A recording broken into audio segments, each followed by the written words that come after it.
first presenter and the CEO and founder of Edcast, also a thought leader and author in his own right.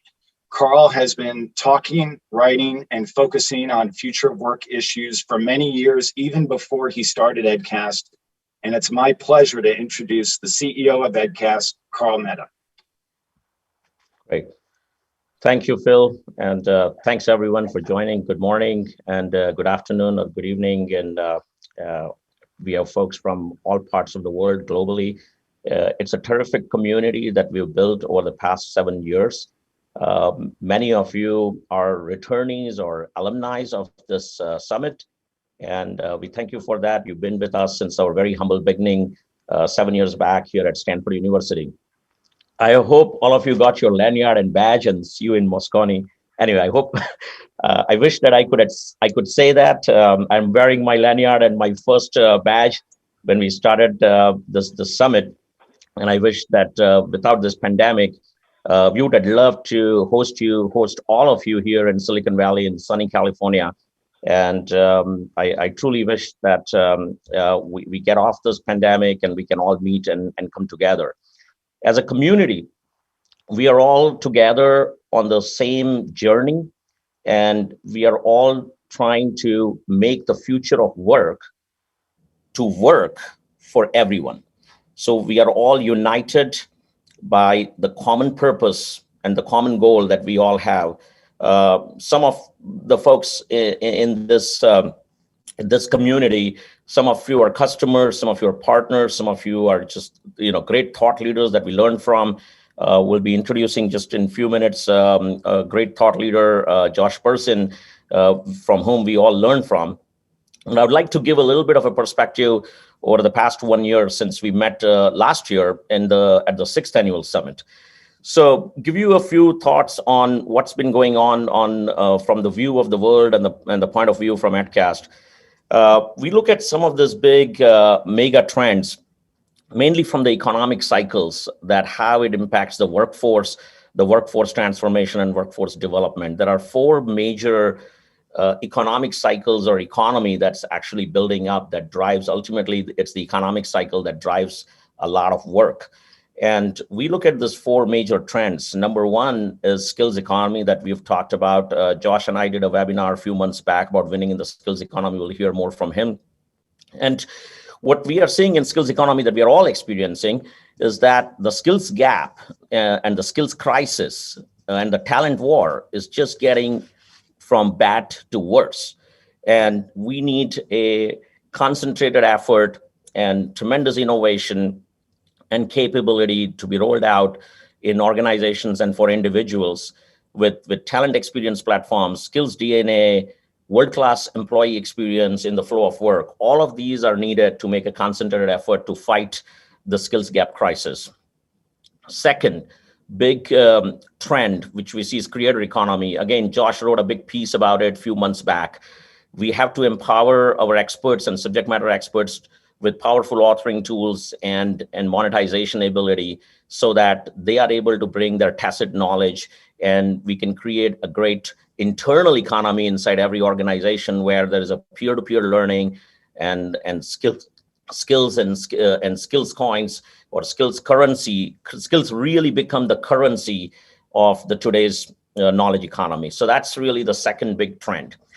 The third big mega trend that we see is that we are all in a platform economy. I'm sure many of you have read books around platform economy and how the business 4.0 is really transforming into every company, and it's really becoming an imperative for every company to become a platform or a platform economy. So we have to enable our developers to help them build their own learning, skilling, and all kinds of different talent applications. And to support that, yesterday we announced EdConnect, which is our platform as a service, and we have a workshop later today, and we'll talk more about it. But this is our effort towards helping the developers in the platform economy. The fourth major trend, obviously, that we all know about is digital economy, and especially here during this pandemic, in the past couple years, the digital transformation has accelerated 5x. And although this digital transformation is happening at a rapid scale and a rapid pace, we still have challenges around digital adoption. And this is an area where we've been putting a lot of effort with our My Guide and driving workflow automation and workflow adoption. So if you think about just those four major mega trends and how our whole community of here, all of us together, we all have a role to play to help support our employees, our entire ecosystem and our community to enable them with innovations and technology that supports this four major mega trends. And this year, as we talked about a little bit on the, we've launched four major innovations. The Skills DNA that was launched, which is a comprehensive platform for entire end-to-end skills taxonomy, ontology, and managing that, flowing in from your learning goals to all the way up to your skills passport. The second major innovation is about this platform as a service that we will be demonstrating later today. This morning, we announced Edcast Integration Hub to create a low-code and a no-code environment for connecting to thousands and thousands of content providers as well as enterprise applications in a simple, easy, low-code environment. And the fourth major announcement, that Skills Passport, which is the key transcript as a part of Skills DNA, which is now available and integrating with Credly, besides our own credentials, badges, and certificates. So these are some of the innovations. We have launched many, many innovations this year, but we continue our engineers and our tech people keep working hard 24/7 worldwide to bring these amazing innovations. And this year has been an amazing year for us as well as for the industry. We have had some of the most prestigious companies around the world joining us and selecting Edcast. You can see some of the names here. These are some of the best well-known companies in the world in every sector, from technology to banking and financial services to pharma and healthcare to large conglomerates. They've all selected Edcast, and we are seeing that we've been ranked as the number one in various comparisons that is being done by whether this companies or by analysts. And it's not just the companies, but this whole upskilling and reskilling revolution is happening beyond companies. It's also countries now. So Edcast is really been very honored to be selected by various governments and associations worldwide. And we are truly on this target for the next billion users. Just the four major countries that is rolling out Edcast they combined is about 500 million or 500 million users that these countries are using our platform to drive upskilling and reskilling in their countries. And this is truly remarkable because we are really at a unique point in the history where first time the countries and the workforce departments or ministries and Ministry of Skilling in various countries are now waking up and saying that we need to pull together a whole ecosystem for learning and skilling. And when we talk about large enterprise companies and large countries, we never want to forget the small and medium-sized businesses, which are really the core engine of the economy. And we are very pleased and honored to say that we have now 1,000 plus small and medium-sized businesses that we are enabling today on our platform which is called Spark for SMBs. So these are some of the great successes that all of us can be very proud of, that finally, many of us have been talking about this upskilling at scale and talent development and workforce transformation, but it's really hitting the grounds now across everything from large enterprise, small SMBs to governments. So this is the year of inflection. Now, let me give you a little bit sneak kind of peek into how are we using Edcast ourselves. We believe in walking the talk and drinking our own champagne. So I pulled these numbers just to share with you. Many of our customers have shared their numbers, and they will be sharing in this conference. They've shared it before in the previous conferences. Some of our customers have also posted their numbers, their impact numbers on LinkedIn.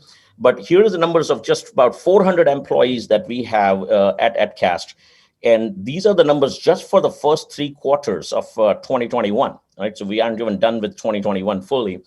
And you see that about just in the 9 months of 2021, we have 322 pathways and journeys created by our subject matter experts. So that's really core IP creation. This is the tacit knowledge that would have walked out of our office, but we have now this pathways and journeys created so that our people can learn and create a truly peer-to-peer learning environment. Second, we have over 180 channels and groups for our 400 employees. So it's almost like for every 2 employees, there's a community. So these are communities of practice that are built on Edcast and being used by our Edcasters. Third, onboarding. We are very focused on ensuring that, the day 1 productivity or day 0 productivity. There are 201. I think we had about 150 people join just this year with tremendous growth in Edcast. And you see the numbers 201. That kind of makes sense that some people have completed obviously more than one pathway. It's not just an HR pathway, but also pathways for your functional departments. So that's a great number. In terms of learning hours, 10,719 learning hours in 9 months. So we call it CLC, which is continuous learning credits. So you actually get credit hours. And this is roughly about 25 hours or 26 hours per employee. And our goal at Edcast is 50 hours of learning every year that it's mandatory. And people are doing that continuous learning at Edcast. So it's very hard. It's extremely satisfying that this is doing so well. And then finally, the skilling numbers. So 1,689, actual journeys with badges and credentials have been completed. And these are skilled in the exact areas where we see as a skills gap. And then we also track the advocacy number, which is employer advocacy, where 1,500 plus badges have been shared on LinkedIn by our own employees, which really motivates not just our own employees, but also the everyone outside in their community to become a lifelong learner and a continuous learner. So it's important that our people go and share their badges and present their credentials. Finally, just one framework that we've been working inside at Edcast, and then I've shared it with Josh and getting his feedback about it, which is, why would employees and would really get motivated to upskill themselves. And, this is a motivation problem that we've all talked about.